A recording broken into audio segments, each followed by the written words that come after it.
More details released about the deadly tornado that touched down in Delaware. Plus, a disturbing animal cruelty case has investigators asking for your help. And you're going to want to pack your patience when heading down to the beach this summer. We'll tell you why. Hello and welcome to DETV News. I'm Matt Ford. Thanks for being with us this evening. State police are investigating a deadly crash that happened Monday afternoon on Philadelphia Pike. The crash happened shortly before 5 p.m. in front of a car wash just north of the Shipley Road intersection. Troopers say a car northbound on Philly Pike was turning left into the car wash when it was broadsided by a southbound pickup truck that was reportedly speeding. The impact sent the car into the car wash parking lot where it struck a parked vehicle.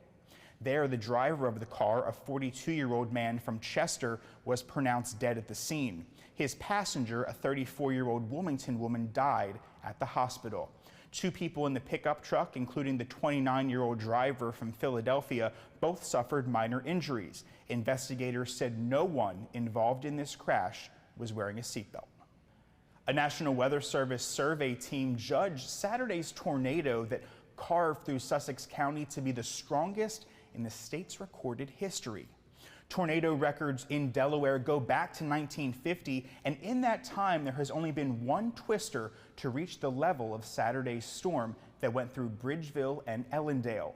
A 1961 tornado in Newcastle destroying a 13-inch wall of a warehouse and tossing doors 2 blocks away. The Sussex tornado is also the first deadly tornado in Delaware since a Kent County tornado in 1983. Saturday's storm was judged to reach a peak of 140 miles per hour, making it an EF3 with a state record 700-yard width. Along with Bridgeville, the National Weather Service has now confirmed 9 regional tornadoes from Saturday's outbreak.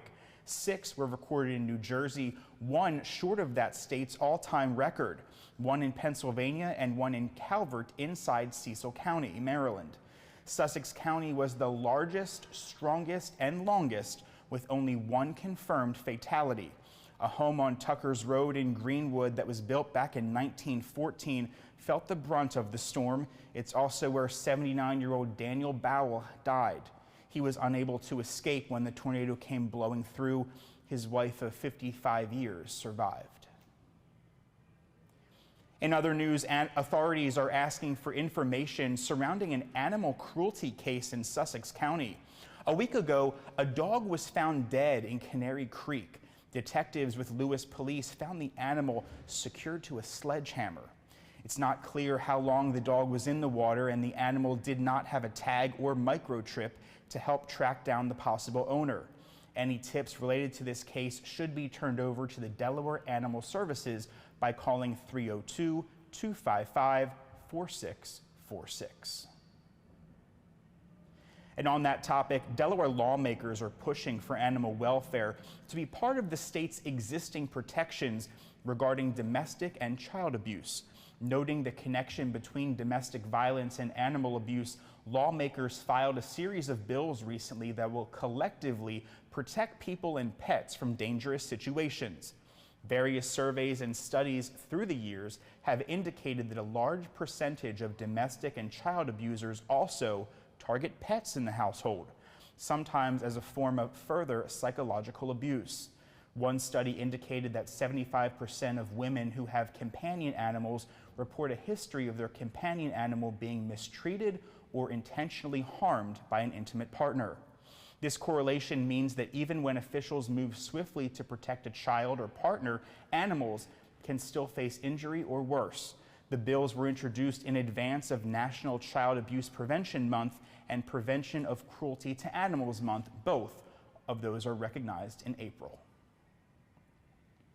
And a class action lawsuit against the University of Delaware over its COVID-era campus and in-person classes shutdown has been given the go-ahead by a federal judge. The lawsuit is on behalf of thousands of students who paid tuition in the spring of 2020, some of whom accuse the university of breach of contract and unjust enrichment.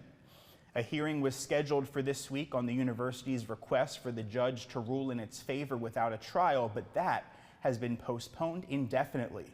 The plaintiffs seek partial refunds of their spring 2020 tuition, arguing that the university charged more for some in-person classes than they did for similar online classes prior to the COVID-19 pandemic. But they did not adjust prices after in-person classes were canceled. The university argued that the plaintiffs lacked standing to sue and that knowing who paid tuition was impossible, as some students may have alternate sources such as scholarships. The judge rejected both of those arguments. The judge's ruling also noted that more than 17,000 undergrads were enrolled in the spring of 2020, with the university collecting more than $160 million in tuition. Well, prepare for a backup to the beach. The St. George's Bridge, which carries Route 13 over the Chesapeake and Delaware Canal, is now closed for approximately 18 months for some major repairs. The $45.8 million contract involves demolishing and replacing the bridge decking, replacing bridge roadways, and repairing structural features.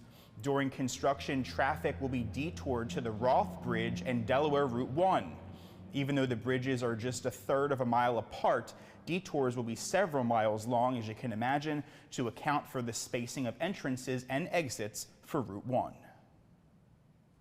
The return of commercial air service to the Wilmington Airport by Avelo Airlines in February has resulted in strong passenger numbers in the first part of this year. The Delaware River and Bay Authority says because the airport passed 10,000 enplanements, it has regained its status as a primary commercial service airport. The designation means the airport is now eligible for increased federal funding, along with revenue from the Passenger Facility Charge Program run by the Federal Aviation Administration. The DRBA says each passenger boarding earns the airport a net of $4.39. And before we go tonight, big music artists like Gary Clark Jr., Dionne Warwick, and more are part of the last batch of acts that the Freeman Arts Pavilion have announced for its summer concert series.